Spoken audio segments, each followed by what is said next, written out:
Ada beberapa faktor-faktor yang dapat menyebabkan perceraian. Yang pertama itu ada konflik yang tidak terselesaikan. Sebenarnya pertengkaran antara pasangan itu adalah wajar, tapi kalau setiap konflik hanya diisi saling menyalahkan atau malah jadi diam-diaman, maka hubungan lama-lama akan menjadi tidak sehat.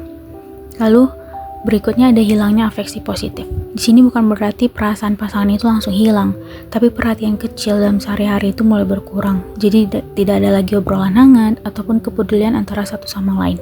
Kemudian ada perselingkuhan yang juga sering menjadi penyebab perceraian, di mana perselingkuhan ini biasanya muncul akibat adanya rasa ketidakpenuhan emosional di dalam hubungan.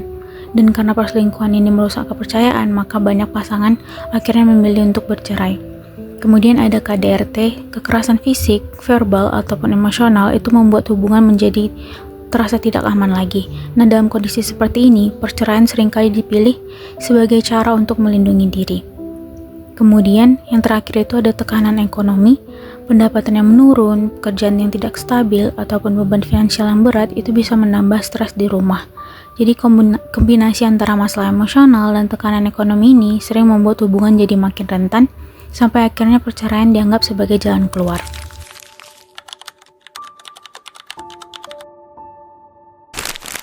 Penyesuaian orang dewasa setelah perceraian. Setelah perceraian biasanya apa aja sih tantangan yang dialami orang dewasa? Yang pertama, soal emosional trauma. Setelah perceraian wajar banget seorang itu merasa sedih, bingung, ataupun marah. Tapi seiring waktu, rasa sakit itu biasanya semakin ringan asalkan bisa mengelola emosi dengan sehat. Yang kedua, pandangan masyarakat juga punya pengaruh besar. Mana dulu perceraian dianggap sebagai kegagalan, tapi sekarang sudah lebih diterima.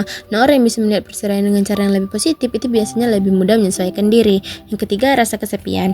Tinggal sendiri atau jauh dari anak itu bisa bikin perasaan kosong, makanya penting banget untuk punya teman, komunitas, atau lingkungan baru yang mendukung.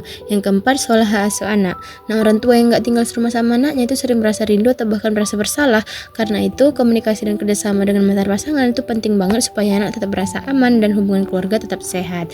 Yang kelima, urusan keuangan. Setelah bercerai, kondisi finansial itu bisa berubah. Karena itu, perlu penyesuaian gaya hidup dan manajemen keuangan yang lebih teratur.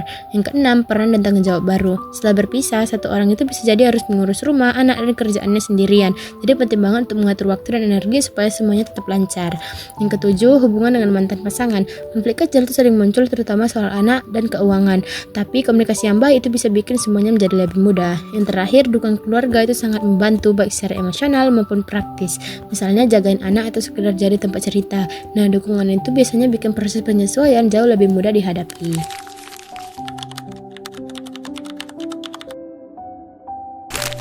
Hak asuh.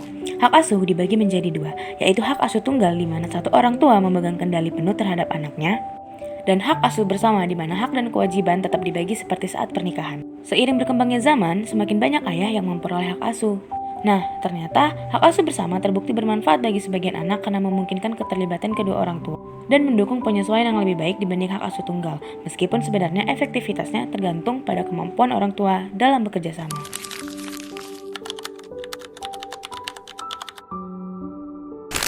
Anak biasanya melihat perceraian sebagai hal yang tidak menyenangkan. Mereka bisa sedih, bingung, atau takut. Tapi banyak anak yang mulai stabil lagi setelah sekitar 1 tahun dan bisa menerima keadaan baru. Dampaknya juga berbeda-beda, tergantung apakah orang tua masih rukun atau malah sering berkonflik. Pola pengasuhan juga berpengaruh serta kondisi emosional di rumah. Anak sering merasa itu salah mereka.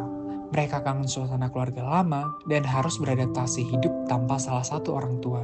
Kadang juga ikut terdampak masalah ekonomi atau tanggung jawab tambahan.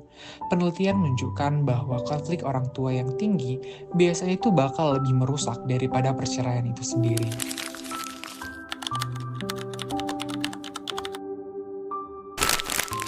Strategi pencegahan perceraian dapat dilakukan sejak sebelum menikah maupun setelah pernikahan berlangsung. Pada tahap pranikah, pasangan dapat mengikuti bimbingan perkawinan atau BIMWIN program dari Kementerian Agama dan konseling pranikah sebagai bentuk persiapan sebelum memasuki kehidupan rumah tangga.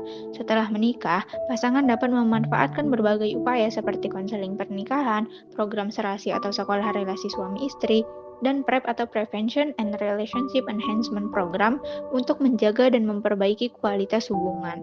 Selain itu, pasangan juga dapat mempertimbangkan pisah sementara atau trial separation dengan tujuan positif serta membangun penguatan hubungan sehari-hari bila diperlukan. Melalui berbagai strategi tersebut, pasangan memiliki peluang lebih besar untuk mempertahankan hubungan dan menghindari perceraian. Nah, jadi perceraian itu sebenarnya bukan cuma soal dua orang yang bakal berpisah, tapi perceraian itu adalah sebuah krisis yang bisa mempengaruhi seluruh keluarga.